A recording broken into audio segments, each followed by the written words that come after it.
शीतल पांडे और आप देख रहे हैं चर्चा। देश और प्रदेश की खबरों को देखने से पहले आइए एक नजर सुर्खियों पर। रायबरेली पुलिस ने ब्लाइंड मर्डर का किया खुलासा।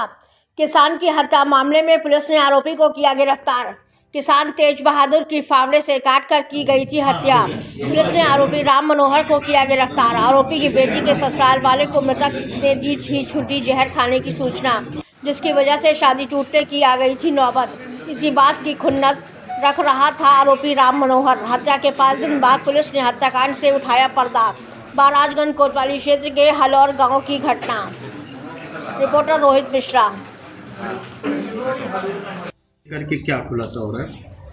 ये 3 जून को थाना क्षेत्र महाराजगंज में पुलिस को सूचना मिली कि एक व्यक्ति है मृत पड़ा है। उसके गर्दन के पीछे एक वार है, फावड़े के चोट के निशान है।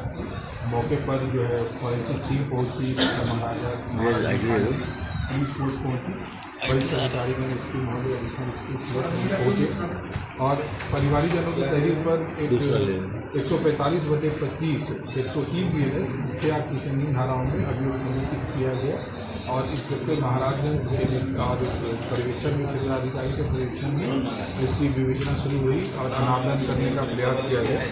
इसमें एक जो हम लोगों ने घटना का अनावरण किया वो इस प्रकार से है कि उसी हलोर गांव का ही रहने वाला राम मनोहर है, उसके दूर का रिश्तेदार लगता है और रिश्ते में वो उसको यूँ कहें तो वो नाना भी बुलाता था। और उसके द्वारा ये बताया गया कि उनकी रंजिश 2-3 बातों को लेकर के थी। जो हालिया रंजिश थी वो इस बात की थी कि अभियुक्त द्वारा ये बताया गया कि उनकी लड़की की शादी अप्रैल में हुई थी।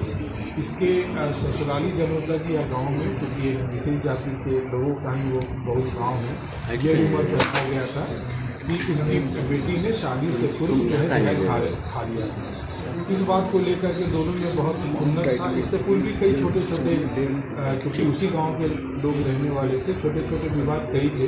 और घटना वाले दिन वो शराब के ही नशे में आकर के वो काम कर रहा था, वो पुतरा मीट की टंकी लगा रहा था, तो वो उसी शराब के नशे में वो आया था और उसको बैठा हुआ मिट्टी फाँक रहा था, तो उसने आगे साइड से ही उसके गर्दन पे वार कर दी और चूँकि ब्लीडिंग होने से उसकी जो है मृत्यु हो गई थी। ये घटना का सफल अनावरण किया गया है और इसमें जो है महाराजगंज पुलिस जो है कर सकती है।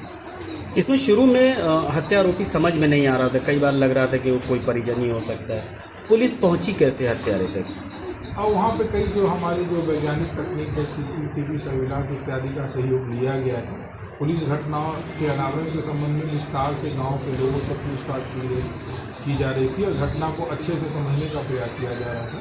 उसी क्रम में एक कड़ी मिली थी और इनकी गतिविधि कुछ संदिग्ध लगी और लोगों से, आसपास के लोगों से चीज़ों को पूछा गया और जब कड़ियों को जोड़ा गया तो इस घटना का अनावरण हुआ।